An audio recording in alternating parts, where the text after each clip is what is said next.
Not every film can be Citizen Kane, but even critics have claimed that it was shit in its day.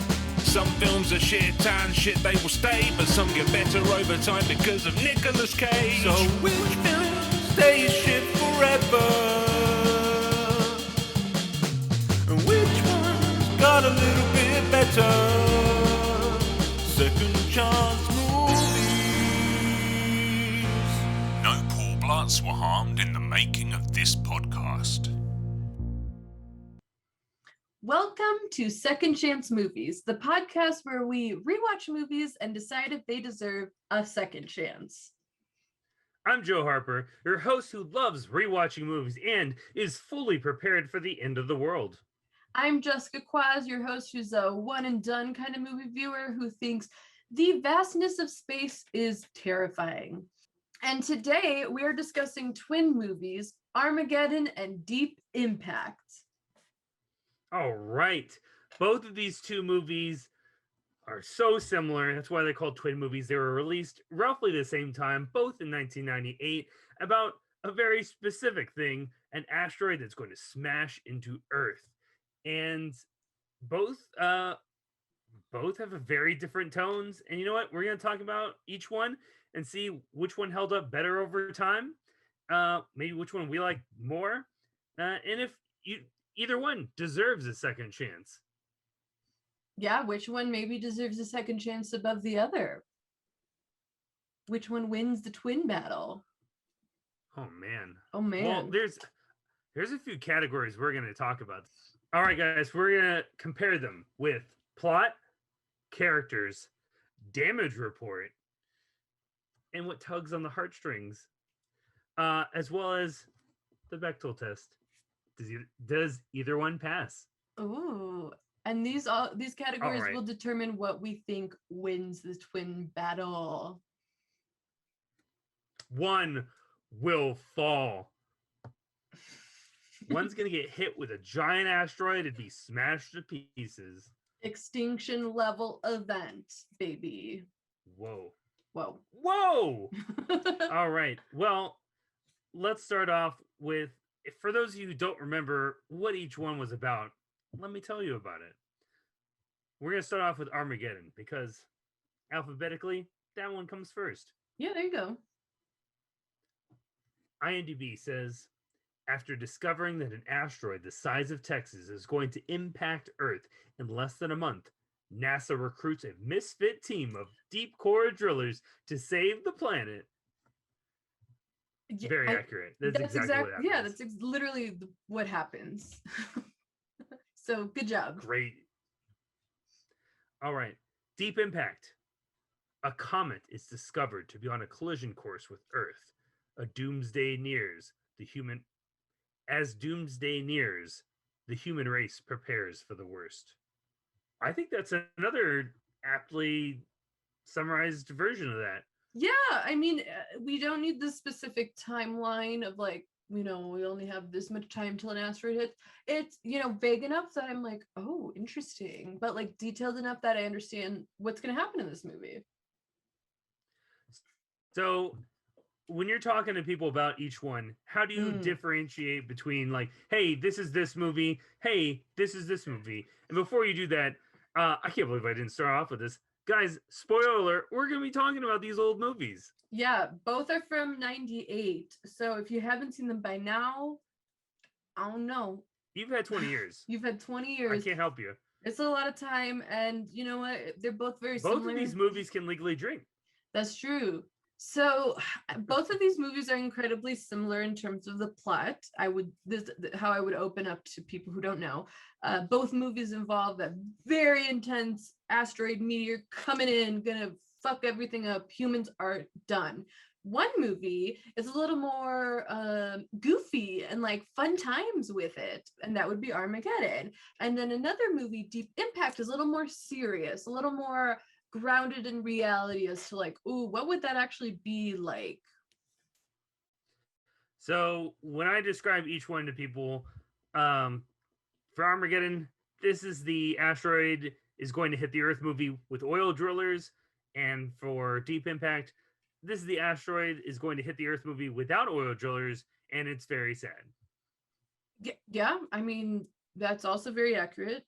Yeah, oil drillers is a very niche thing to have in your movie. I mean, I think the biggest thing about these is both have just two very drastic tones. One is lighthearted, the other one is very serious. Yeah, which is interesting. Watching them back to back, experiencing two sides of a coin of human extinction. We're gonna start off with the plot. Plot battle. Plot battle. Wow, wow, wow. Like we've already mentioned, we've got oil drillers that are trained to become astronauts to blow up the asteroid. And Deep Impact follows the lives of, to me, it follows the lives of three groups that are preparing for Earth to get impact by a meteor. Let's stick with Armageddon right now. Okay, so that's more of a fun approach to the end of the world. Their mission. So asteroids coming in, they decide the best solution is to get oil drillers to drill a hole in the asteroid to blow it in half, to put a bomb in it, blow it in half, so each piece of the asteroid misses Earth. That's the whole big goal of the movie. And so to do that, we've got to hire a team of oil drillers first to train astronauts, but then they decide they have more experience drilling, so they'd probably be the best up in space. And I mean, that's a silly premise, but you know what? I'm on board because, like, who cares? It's an asteroid that's going to destroy Earth movie. Let's strap in, you know? Yeah. Also, with Armageddon as opposed to Deep Impact, the story, while it is big, of like, oh, the extinction of humanity, it's a little smaller in that we're mostly focused on this group of people that is on this mission. As opposed to Deep Impact, it's like there's a mission involved, but it's more just like how the whole of America deals with it. So that's interesting too when comparing the two movies. I do like, so Deep Impact is interesting to me in the sense that it follows basically three groups of people. One woman, I believe Jenny, who works, that's her name? Yeah, she's a reporter at MSNBC. Yeah. So she's a reporter and gets like her big break discovering this story. Fun fact before I get into that, I think they first approached CNN to be like the news station in this, and CNN was like, no thank you, we don't want to be a part of this. This is too goofy for us. This wouldn't happen. And then MSNBC was like, sure, we'll do it, because they were like relatively unknown, and now they're a big name because of this. That's really funny, because the whole time I was watching it, I was like, all right, MSNBC's breaking it. Yeah, go Jenny. Then we deal with families and how they're affecting with this through Elijah Wood and his family and neighbors. And then we get the group of astronauts that is sent on a mission to go, you guessed it, drill a hole in the asteroid to blow it up.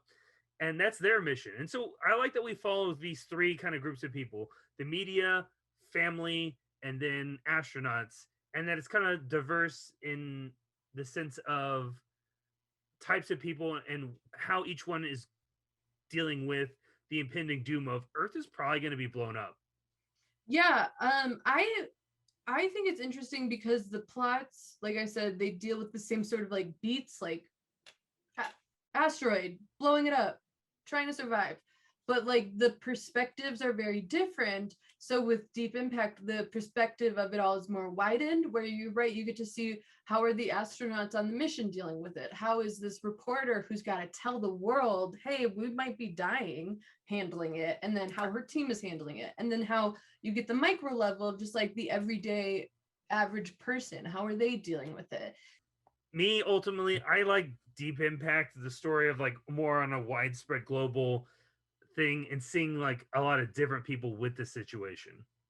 I think I agree with you that I like the plot of Deep Impact more. One, because it feels more, like I said, down to earth, where it's like, yeah, this is actually really scary. Like the idea of the end of the world coming from space. Like that's terrifying.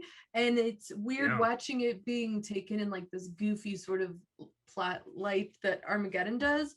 I like the structure of Deep Impact more in that you get to see all sorts of people as opposed to this very narrow perspective.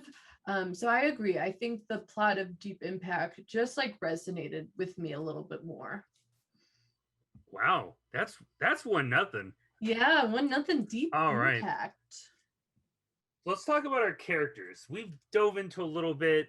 We'll start with Deep Impact since it just won. We talked about our reporter, which again, let's cut her time down in the beginning. Let's just get to it. Mm-hmm. We have Elijah Wood, who's like 12, so it's pretty fun seeing him as a little boy. The baby. He's the one that discovers the astronaut or the asteroid. He's with like a school group. Yeah, he's with his like neighbor, friend, girlfriend. I don't really know if they're boyfriend, girlfriend, but they eventually get married. They become husband and wife, which is interesting. We'll talk about that. Let's talk about actual Elijah. Mm-hmm. I like a lot of his story. It's so cute. Yeah. So because he's the one that discovers the asteroid, later there's a lottery, which we'll talk about it later. And he and his family are chosen to live in this underground bunker. And his neighbors don't get selected. And so one of the big things he has to do or thinks about is, I'll marry the neighbor. That way she'll be the wife and be able to come with me, and her family will be able to come. And I like that aspect so much. It's so cute, a little sweet. I liked that too, because again, you get to see the reactions on a very just like ground level, just like how average people are handling it. And also like the sweet yet dark elements of that, where it's like being considerate of others, helping each other out, but then also like the world is going to end. Like, so I like the different angles they take with him. I like Leone's character as well, because I like seeing what it's like to be a reporter and having to give people this horrendous news. Like that was very heavy for me, and just found that interesting. And then the astronauts. They really only focus on like 2, maybe kind of 3. Mm-hmm. I wish we had more equal, balance between them all. There's definitely a clear leader, which is Robert Duvall. He's like the older astronaut that they brought in because he's got all the experience to be on this trip. We also get a little fun. Jon Favreau's in it for a little minute, but he unfortunately gets blown off the rock in space. Yeah. Yeah, it's really sad. And then we have young Blair Underwood and young Mary McCormick as other astronauts. But yeah, we don't. I don't think they give like Blair anything. No, and Mary like has hardly any lines until the end. So our astronauts are just kind of like there. Some of them. I like all the astronauts. It's neat to see what the astronauts do in a time of crisis, because it's a pretty stressful environment for them.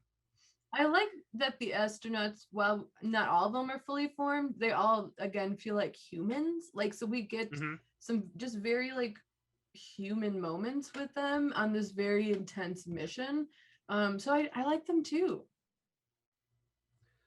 So let's talk about the characters in Armageddon. What's very different about these characters is that they all have this sort of like goofy, silly vibe. So at some points they're more fun to watch, but I don't know if I actually like watching them, if that makes sense. Like they're just like goofy, silly people doing kooky stuff, and it's like, okay, let's go off of the characters. Okay. We got Bruce Willis as Harry. Harry's a dad. He runs the oil drilling stuff. He's NASA's #1 choice to show the astronauts how to drill. And then he essentially becomes their de facto leader while they're in space. Yep. He's kind of a hard ass when it comes to like Ben Affleck's character, AJ Frost. What a solid name. Everyone's got a pretty solid name in this. Oh man, the names in this: Harry Stamper, Dan Truman, AJ Frost, Grace Stampler, Chick, Rockhound, Colonel Sharp, Oscar, Bear. Oh man, Max, Lev. love all the names. Everyone's got a solid name. Very solid names. So Ben Affleck plays like the young dude of the crew who's been having a relationship with Harry's daughter Grace. Harry does not like that. So AJ gets fired. But then needs AJ because AJ's just one of the best. Just can really drill that oil. We get Grace, who's, it just seems like not really much of a character as much as just like an item to be, you know, like, yeah. She's the one that's dating the guy, and she's just the daughter. Yeah. We don't really get much of scenes herself just by her, how she's dealing with it. Yeah. She's just kind of present. She's there. You say so. Not doing much, but you see her. So we get other character. We get Billy Bob Thornton, who plays Dan Truman, who's like the NASA head guy at NASA, who wanted to be an astronaut, but because of an injury, he just can't be an astronaut. And so like he's still like guiding them and helping them out. I think his part was supposed to be bigger from what I've read, but because Titanic was a thing, like the biggest movie the year before, they rewrote the script to make AJ a bigger character and to have Grace in it to like, or to make Grace a more like to have a love story. That way they could have some of the fun splash that was Titanic in their movie. I see it. I understand that now. But for me, their love does not do anything for me. I don't find these characters to be like they need to be together. Like I just don't care about either one of them. I love hanging out with the Roughnecks. We'll call them the Roughnecks. The Roughnecks. I like them so much. My favorite moments in this movie are when they're going through astronaut training. Mostly a lot of it's unscripted. It's just them being goofy and weird and funny, and I like it. Everyone is really charming. There's only one character I don't think I realized he was one of the team until he dies. And I wish they had shown a little light more on him, because when he dies, I don't know who he is. Right. But everyone else gets like a couple fun moments that like I know each one of those characters, and it's fun. I agree. I think that I also really like when they're just all together and they're training and they're going about this like crazy mission their own way. I do find that very enjoyable. But like when things start to get serious, I don't know like how actually like attached I am to these characters. So when you think of characters, who wins this, Deep Impact or Armageddon? So for me, I'm gonna have to say Deep Impact again, and here's why. What I find very interesting is that there's a lot less characters in Armageddon than Deep Impact. However, I find these characters to be less rounded out, whereas Deep Impact has so many characters, but I feel like they're more three-dimensional. And I feel the weight of their decisions and their actions more than I do in Armageddon, because while I do really like the characters in Armageddon, I feel like they can all sort of be boiled down to the same a little bit. And the main characters that we're supposed to care about are Bruce Willis, our Ben Affleck, and our Liv Tyler, sort of feel like caricatures of other characters. I'm going to go Armageddon with these. I'd rather sit through another 2 hours with these guys than any of the characters in Deep Impact. I think everyone just bringing energy that I like. I just like them all. Even Liv Tyler? I think it's more so the actors just shine way more in Armageddon. They're just bringing so much charisma to the table, and it's just fun. I like them just more. We're split on this one. Now, here's another character I think we didn't take thought of, but Aerosmith I think plays a huge part in Armageddon. It's like they play at least 2 or 3 Aerosmith songs, one of which, I Don't Want to Miss a Thing, which made this movie so impactful. That song was Oh, everywhere in the 90s. everywhere. And after the 90s too. My question to you, Hmm. which came first, Liv Tyler or Aerosmith, in terms of this movie getting made? Do you think she was Oh, cast and they were like, hey, can you get your dad to make a movie or make a song for us? Or were they like, hey, Steven, we want Aerosmith to make us just a kick-ass song. And he's like, sure, but like, put my daughter in it. oh, so this is rude to Liv Tyler, but I Yeah. think out of those two, based on her acting in this movie, it's more And likely. how awesome that song was. Yeah, and how epic the song is and how it fits. The nepotism part of it's more likely in my mind that he would be like, okay, but I got this daughter who can act, as opposed to like her merits getting her, the role and being like, my daddy can do this. That doesn't feel accurate. I think Aerosmith came first. Remember when she was in the MCU for like a little minute and they forgot about her? I'm sorry, like she's not bringing much to the table. I also have another fun fact for you. Oh my. There's Okay. two fun facts that go hand in hand, which I think are super weird. If they're Mhm. true, this is so weird. And I've never noticed this before. Ben Affleck's teeth were replaced. Michael Bay noticed early in production that Affleck's teeth seemed like baby teeth in footage they had shot. He notes that Bruckheimer had previously replaced the teeth of a very famous star in a Plane movie.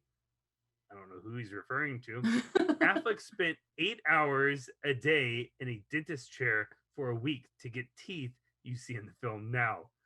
The teeth also cost roughly $20,000. What? I've never noticed his teeth. I really want to go back and like watch Mallrats and see, were they that Yeah. different? Is this true? There's no way. This is so bizarre if this is true. That would be wild, God. but also like good for Ben Affleck for getting free dental work. Like if I was on a production and they were like, "We'll change your mouth," I'd be like, "Fuck yeah, you pay for it? Hell yeah!" Now, the Bruckheimer Plane movie has got to be Con Air, but I don't know Mhm. whose teeth were weird. I So feel someone who was also in that movie that has odd teeth Mhm. is Steve Buscemi. But this is our fun fact number 2. Buscemi mentioned to Michael Bay that he was going to get dental work done, and Bay convinced him that he had $1 million smile and shouldn't change a thing. He has like, not straight normal teeth, so he looks like an Yeah. interesting character, and that makes us Yeah. draw, and he's just a good performer, just adds to it. So it's weird that he was like, nah, you keep them, and you, whoa, get rid of those baby teeth. Like, Yeah. the fact that I read 2 fun facts about teeth was Weird. so bizarre. That's so bizarre. I do feel like though Michael Bay is so crazy that he wants the hot character to be head to toe perfect, and like the goofy character can look a little not. So I could see him being more critical of Affleck than Buscemi's look. So it's official. Because of baby teeth, the characters in Armageddon are better. No, all right, so no. moving on. All right, let's talk about the next topic on our twin battle damage report. Oof. Which movie has the most damage? So that's hard to call because there's like 2 destructive moments in Deep Impact, one being a vehicle blowing up. So that doesn't really count. The second is I'm not considering that at all. Okay, so That's the part that should have been cut.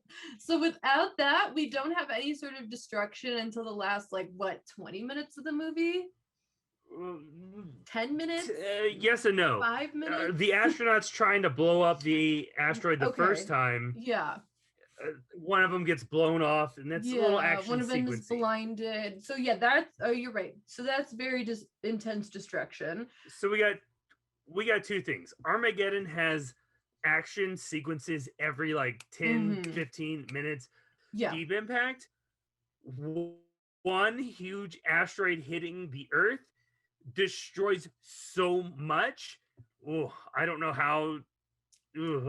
It's hard. Yeah, it's hard to judge because like you just said, so much more is screwed up in such a short amount of time, whereas in Armageddon it's a lot of things that are exploding and damaged but it's like throughout the movie. So it feels like a lot more is destroyed in Armageddon, but really like with the whole south coast of the country is underwater now. It's just gone. It's not just the South Coast. Morgan Freeman has a very quick throwaway line at the end that says,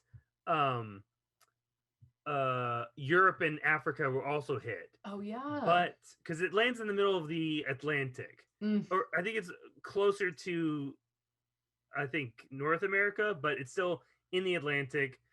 And a giant tsunami wave knocks out the east coast of America.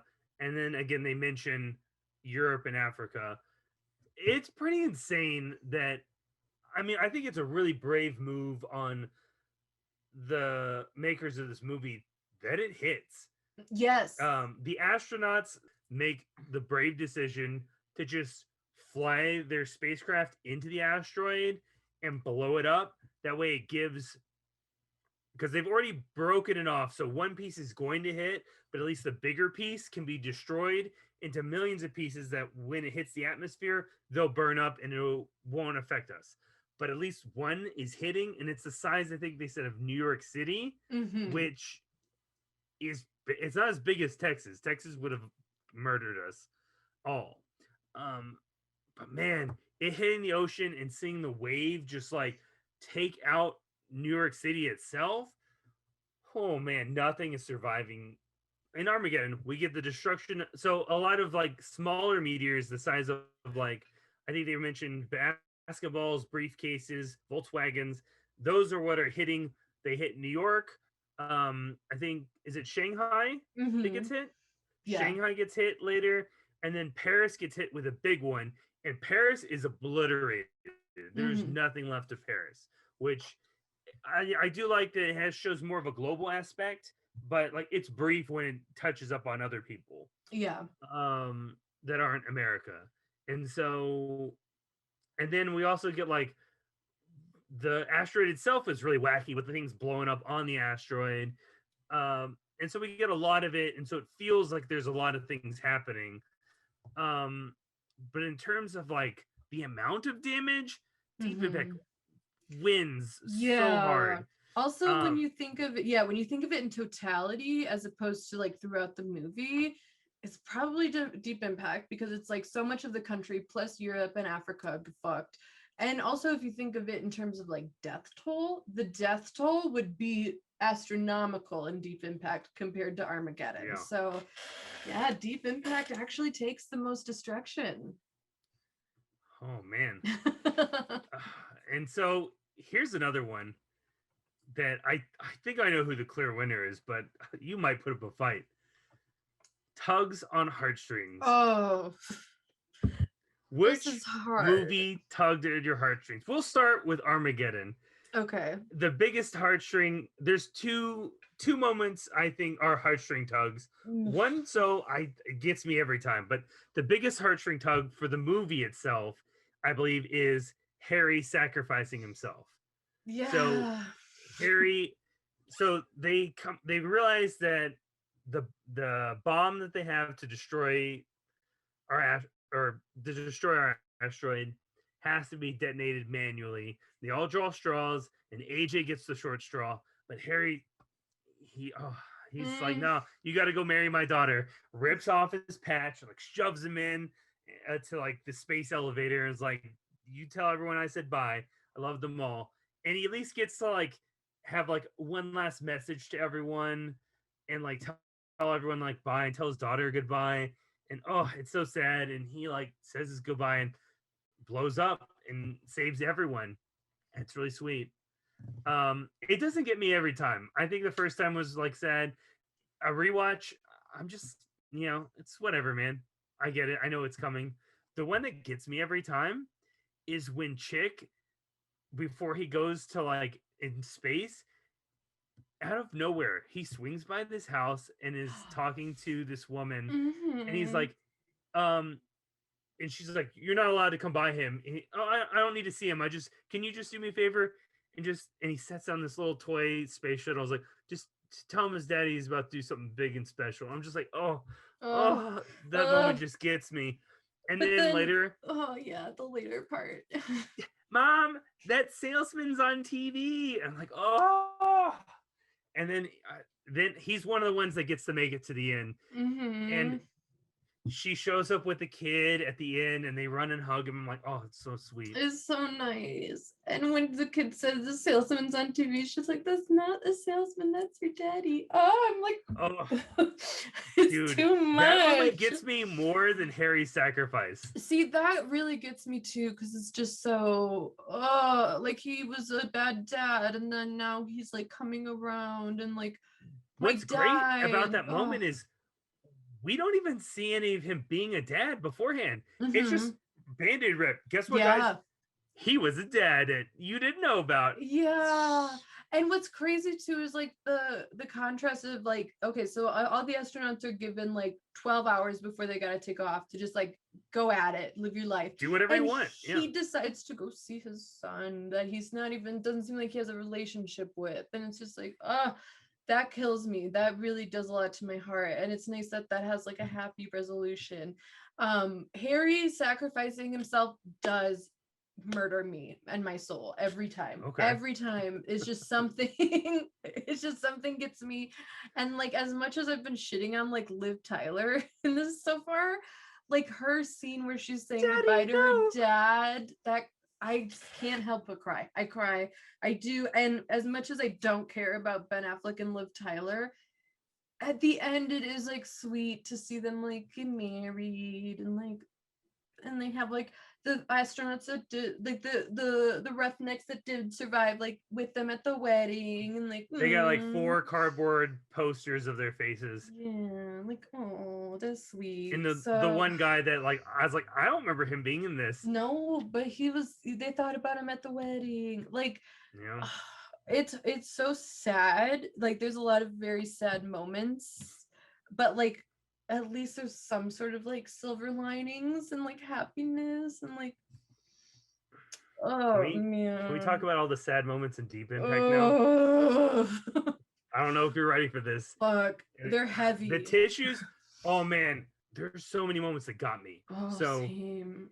I don't know if we could do this in order. I think the first time is when Elijah and his family are getting on the bus, and they're letting him know, like, it doesn't matter. That family is not, your neighbors can't go with us. No, we worked it out. I'm the guy that discovered it. And they're like, no. And she's like, I'm going to stay with my family. And like, oh my God, that poor girl. Yeah. She has to make that call, and she's like 12. Oh tough. My God. So let's just go through with all the Elijah story, the family. Oh no.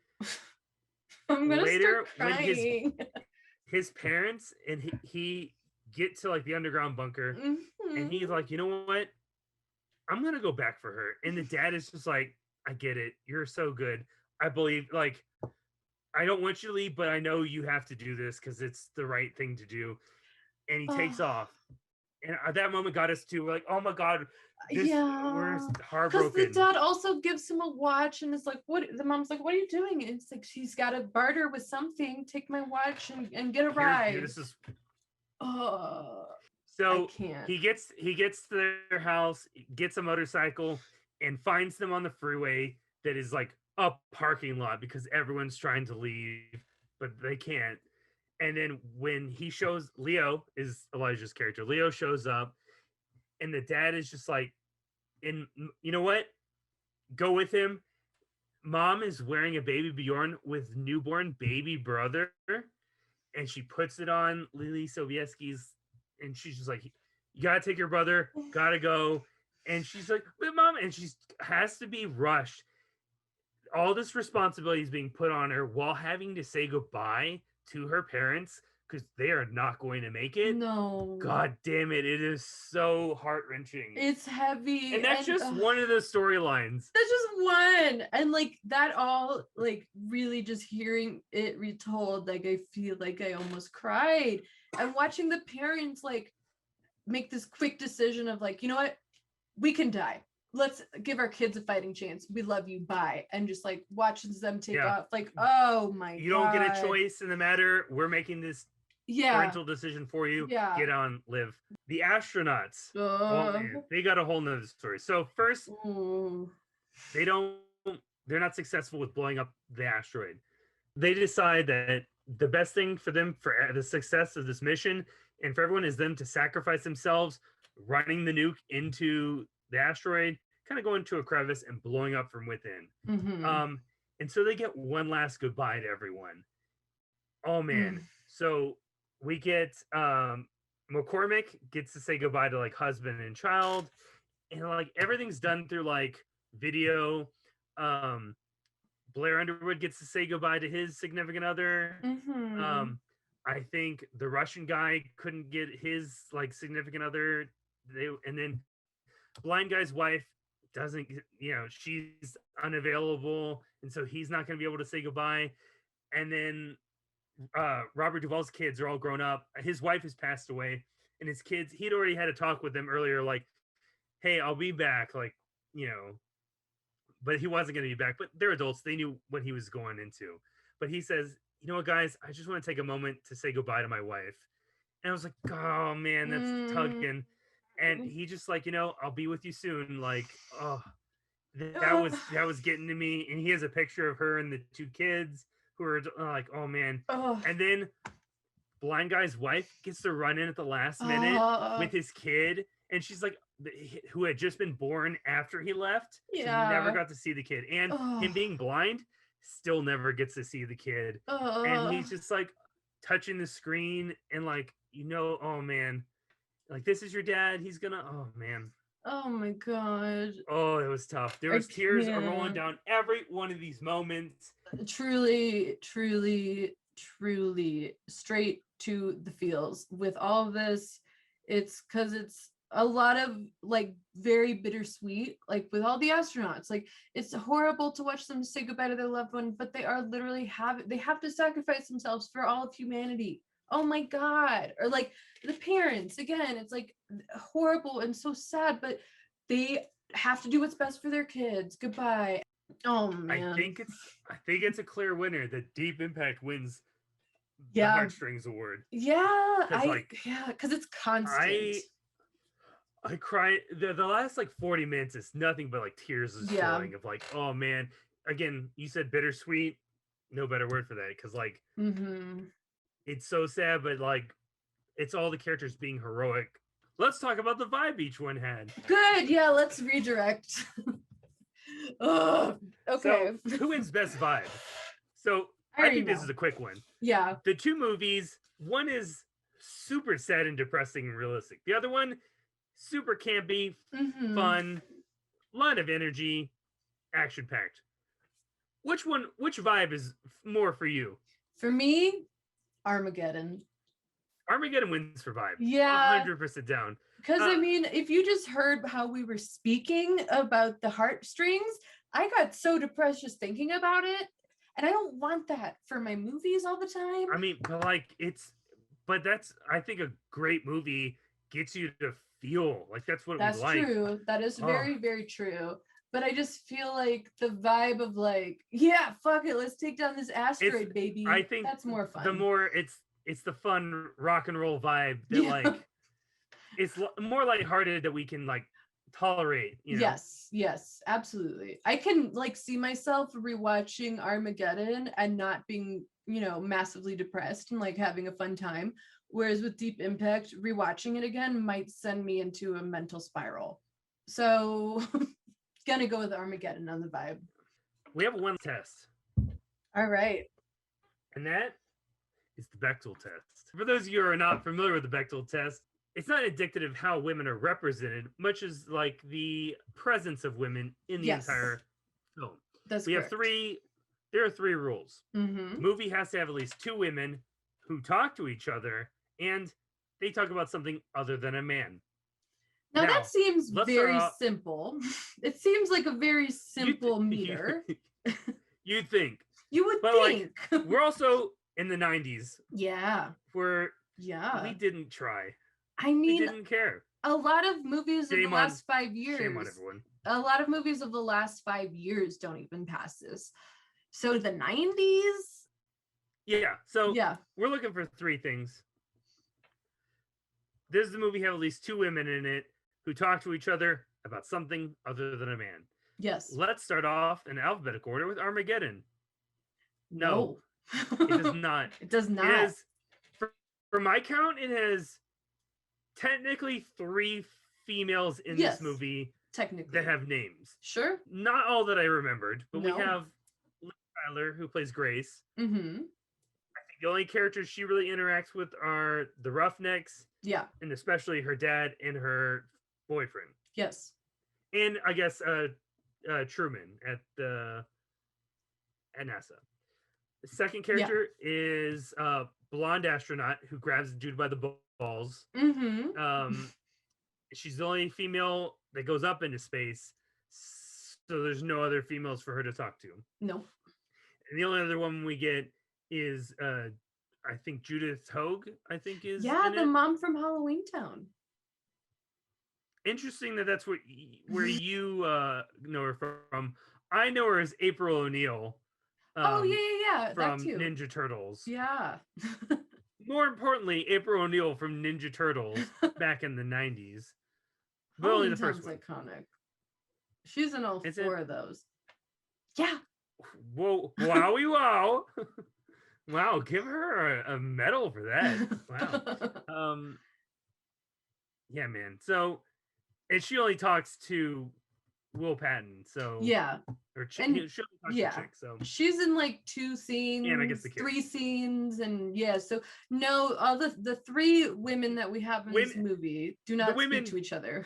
Do not talk to each other. So it's not even that they speak to each other and it's about a guy. We didn't even get to number 2. It's just number 1. So nope, fails. Now, Deep Impact is slightly different. Yes. We have multiple women in this movie. A lot of women, yeah. And they talk to each other. They do. Yeah. Other than a man?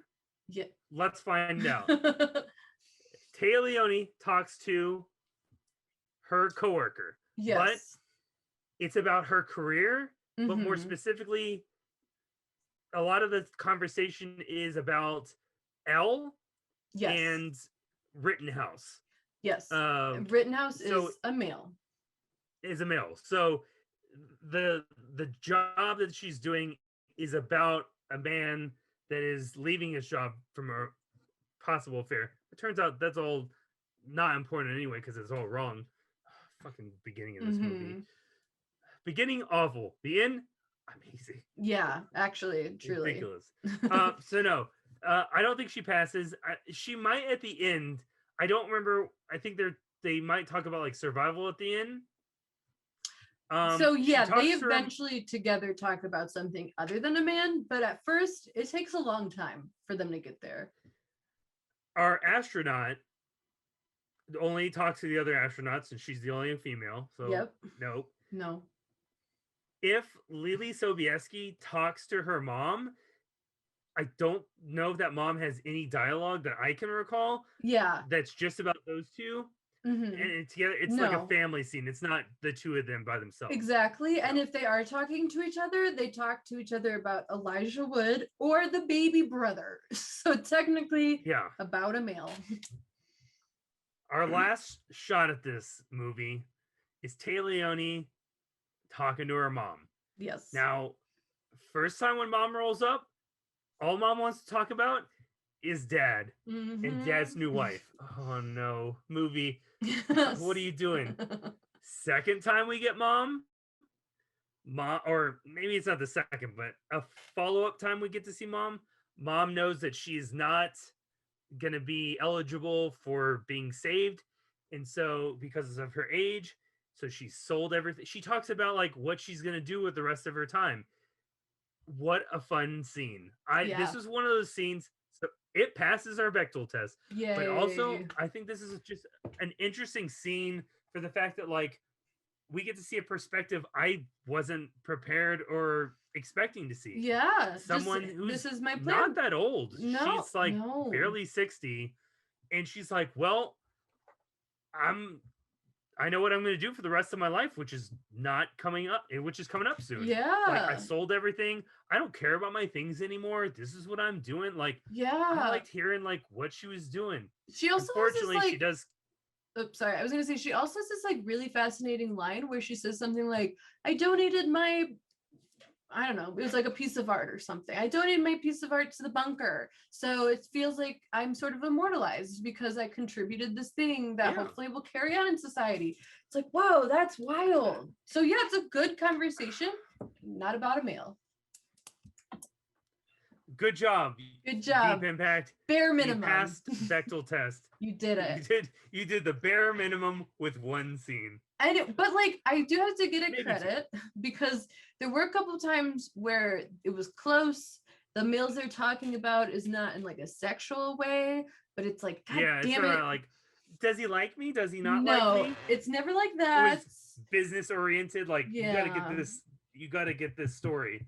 Yes, you got to talk to this guy. Might help your career. That doesn't count because we said, the president. I might allow it to pass because they're not directly talking about the men. Yeah, it's more about the topic of them because it's a news story. That's true. More about That's the news true. Story. Because the men just so happen to get brought up in the conversation. They're not. The conversation doesn't revolve around the man. It's just like interview Rittenhouse, like whatever. And I do want to say too, I was surprised that either of these movies passed because while Deep Impact is directed by a woman, it also came out in the 90s. And the 90s weren't that long ago, but they also weren't like super progressive. So I was just happy at least one passed. Good job, Deep Impact. Oh, wow. Well, I'm tallying up the score right now. Mm-hmm. And I didn't expect this, but Deep Impact won. Deep Impact won by a landslide. Truly. Like a lot, yeah. A lot. Wow. So let's give our second chance right now. As well, including this win for Deep Impact. Good job. You've lost throughout history to Armageddon, but here on second chance, you won. We see you. We see you. We see you. We see so, you. As movies go, I would give both a second chance. Both of them hold up really well.